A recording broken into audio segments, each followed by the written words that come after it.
ட்ரீட்மெண்ட்ல நான் எங்க அம்மாவை பத்தி பேச போறேன்.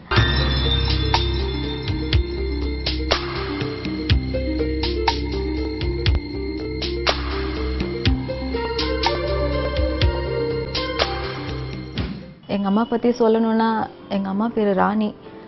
பிறந்ததெல்லாம் பார்த்தீங்கன்னா, கும்பகோணம் பக்கத்துல சாக்கோட்டைன்ற ஒரு கிராமம்னு சொல்லலாம். அங்கதான் எங்க அம்மா பிறந்ததெல்லாம். படிப்பறிவு கிடையாது அவங்க. 5th வரைக்கும் தான் படிச்சிருக்காங்க. ஸோ அதுக்கப்புறம் அவங்க கும்பகோணம் ஷிஃப்ட் ஆகி எங்க அப்பா அம்மாவும் லவ் மேரேஜ் பண்ணிக்கிட்டு அதுக்கப்புறம் தான் நான் பிறந்தேன். இன்னைக்கு எங்க அம்மா பத்தி பேசணும்னா, சின்ன வயசுலேருந்தே எங்க அம்மா கூட எனக்கு ஒரு அவ்வளோ அட்டாச்மெண்ட் கிடையாது. இப்போ நான் ஏன் எங்க அம்மா பத்தி பேச வந்திருக்கேன்னா, அவங்க இப்போ உயிரோட இல்லை. ஸோ அவங்க இறந்ததுக்கு அப்புறம் நான் அவங்கள எவ்வளோ மிஸ் பண்றேன். நான் என்னெல்லாம் தப்பு பண்ணியிருக்கேன், எதெல்லாம் பண்ணக்கூடாத விஷயம்லாம் நான் பண்ணியிருக்கேன்னு சொல்லிட்டு உங்ககிட்டலாம் நான் ஷேர் பண்ணுறேன். அதுக்கப்புறம் லவ் மேரேஜ் பண்ணி நான் பிறந்ததுக்கப்புறம் சின்ன வயசுலேருந்து நான் எங்கள் பாட்டிக்கிட்ட தான் வளர்ந்தேன். அம்மா கிட்டேயும் அப்பா கிட்டேயும் இல்லை. என்னை வளர்த்து படிக்க வச்சதெல்லாம் எங்கள் பாட்டி தான். அப்பாவும் அம்மாவும் தனியாக இருந்தாங்க. 2 பேருக்குள்ளேயும் அவ்வளோ மிஸ் அண்டர்ஸ்டாண்டிங், அம்மாவுக்கும் எனக்கும். அம்மா பொண்ணு மாதிரி இருக்க மாட்டோம், சிஸ்டர்ஸ் மாதிரி. தொட்டதுக்கெல்லாம் சண்டை, இப்போ பாரு சண்டை சண்டை போட்டுட்டு இருப்பேன் அம்மா கிட்ட. நான் எனக்கு தெரியாது அப்போ சின்ன வயசுல. ஏன்னா என்னை வளர்த்தது பாட்டின்றதுனால, ஸோ பாட்டி தான் நமக்கு அம்மா, இவங்க வந்து யாரோன்ற மாதிரி அப்படிதான் நான் ட்ரீட் பண்ணிட்டு இருப்பேன். எவ்வளோ சொல்லுவாங்க இதுதான் அம்மா, அப்படிலாம் பேசக்கூடாதுன்னா எனக்கு புரியாது. அந்த டைம்ல எனக்கு புரியாது. இப்போ புரியுற டைம்ல அவங்க என் கூட இல்லை. நான் ரொம்ப மிஸ் பண்றேன் அவங்கள. என்ன சொல்றது, அவங்க இறந்து இப்போதான் ஒரு 2 வருஷம் ஆகுது. இந்த 2 வருஷமா நான் அவங்கள அவ்வளோ மிஸ் பண்றேன். ரொம்ப கஷ்டப்பட்டிருக்காங்க.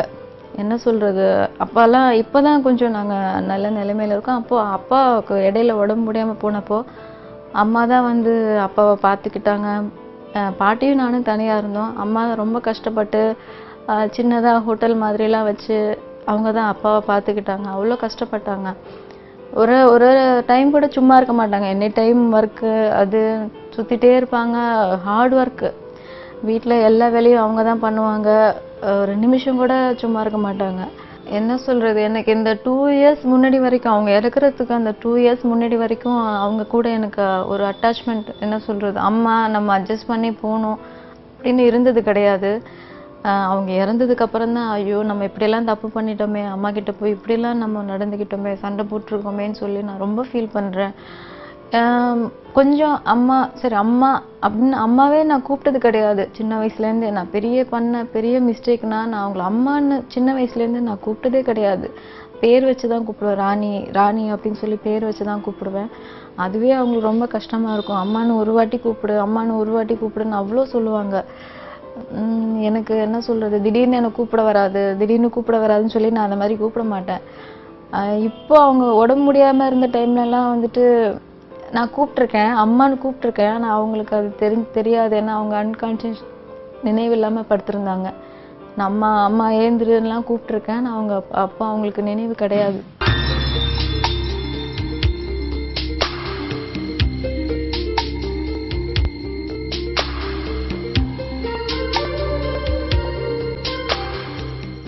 எனக்கு ரொம்ப உடம்பு முடியாம இருந்த டைம்ல எங்க அம்மா தான் என் கூட இருந்து என்னை அப்படி பார்த்துக்கிட்டாங்க. என்னால ஏந்து வாக் பண்ண கூட முடியாது.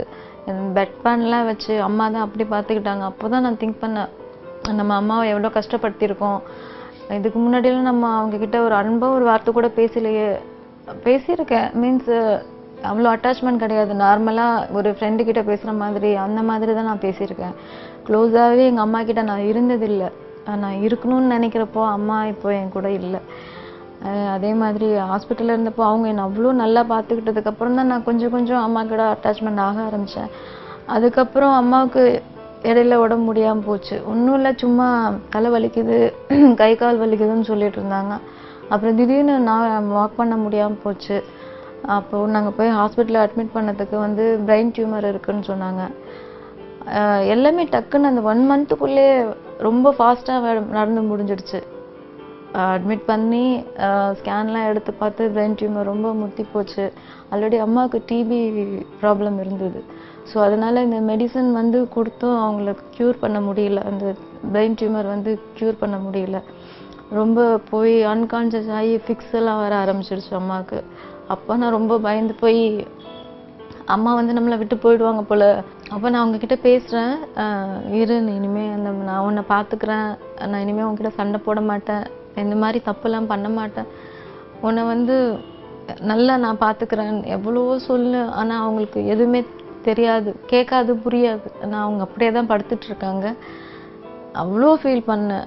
ஆனால் இப்போவும் நினச்சி இப்போது நான் ஒரு நல்ல பொசிஷனில் இருக்கேன். அம்மா இறந்ததுக்கப்புறம் தான் நான் கார் வாங்கினது. அம்மா ஹாஸ்பிட்டல் இருந்தப்பெல்லாம் நாங்கள் வந்து கால் டாக்ஸியில் தான் போயிட்டுருந்தோம். சரி எங்கள் அம்மா ஒரு வாட்டியாவது நான் காரில்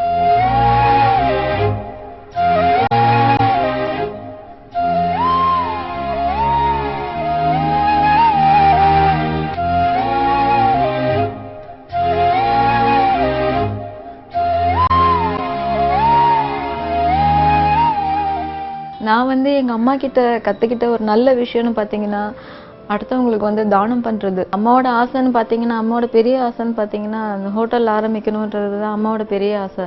கண்டிப்பாக அதை நான் நிறைவேற்றுவேன்.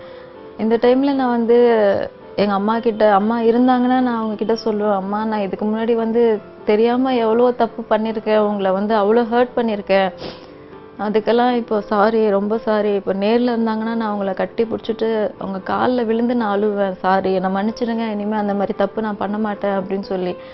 ஆனால் இப்போ அவங்க இல்லை. அதனால நான் அவங்களுக்கு வந்து சாரி சொல்லிக்கிறேன்.